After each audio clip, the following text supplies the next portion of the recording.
Hello everyone, welcome back to Lucky15, and in this video I'll be giving you my Lucky 15 predictions for tomorrow's horse racing action as usual here on the channel. Before we get stuck into those selections, just want to reflect on how today's runners went. In the end we did have a winner with Cause de Jour at Aintree, was my nap of the day, was quite well backed into favouritism in the end and was a comfortable winner for Ian Williams and Tom O'Brien. We had another second at Aintree, but unfortunately that one couldn't win. That was Petrou for Dan and Harry Skelton. Travelled okay for a long way, but in the end just couldn't put a turn of foot together to really challenge the winner in that race. So that was slightly disappointing there. Days of Heaven ran at Newton Abbot, was going okay until he blundered, and that was an end racing mistake, I should say.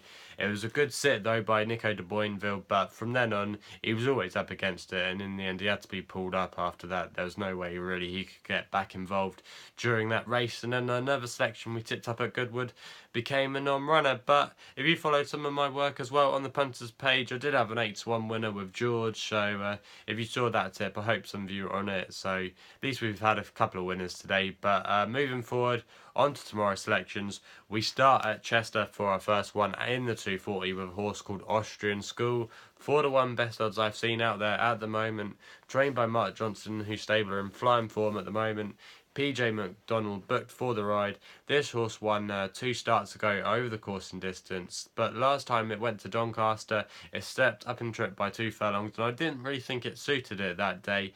And I thought going back to a track it won last time over the course and distance, and that dropped back in distance too, it would definitely suit it. Still 5 tomorrow, not a bad stall as well, and I thought tomorrow this one was the one they probably all had to beat, and I got a really strong fancy on this one to kick us off tomorrow. We then stay at Chester for the 310, and we're going with a horse here called Island Cloud. 3-1 I've seen best odds, trained by Heather Main, Georgia Cox, apprentice jockey, taking £3 off. Now I tipped this horse up last week to a friend when it finished in second place at Lingfield. Ran a really good race that day, but unfortunately just missed out in winning that race. But they were well clear of the rest of the field. I think they were 6 lengths ahead of the nearest rival in that race, so it ran a good race that day, and I thought a sharper test would definitely suit it. Still 3, not a bad draw at Chester. You always want to be drawn on the inside normally, especially over the sprint trips, and I thought tomorrow that could go really well and maybe give us our second winner. We then go to Fontwell for a bit of jumps action in the evening for our third one in the 725 with a horse called Roparta Avenue. 5-1 best odds I've seen out there at the moment, trained by Hampshire-based trainer Chris Gordon, who I've got some links to.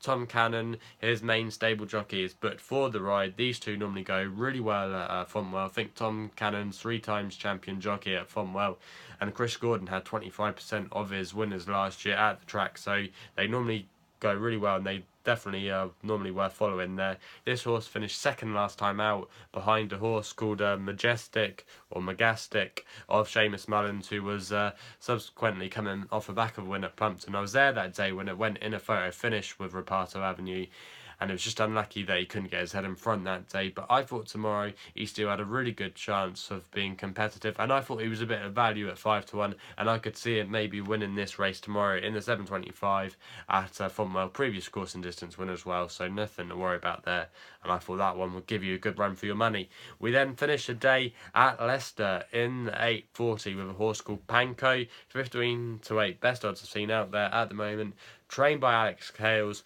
Martin Harley booked for the ride. This one bolted up at Goodwood last week, beating a fair horse called Volpungelawa of Paul Nicholls. It won by 6 lengths that day, and it really appreciated the drop in class. It remains in the same class tomorrow. Even though it is penalised, it is going to be carrying top weight. I thought it still really had a lot in hand against all of these rivals tomorrow, and I probably would make that my banker bet out of all 4 selections in this video. So they're the 4 horse racing tips for tomorrow. Also as well, like I said, I do work for the punters page. I've given them 6 tips for tomorrow, so just Google them or type in the punters page on YouTube and you'll find all the work over there, so go and check it out if you haven't done so already. Also as well, for more videos, please subscribe to my YouTube channel here at Lucky15. We'll have lots of Royal Ascot content coming up next week, so subscribe to the channel if you don't want to miss any of that. Also as well, please comment on the video if you've got any comments you want to say. Also as well, please gamble responsibly. Hopefully we can have a few winners tomorrow, and we'll be seeing you soon.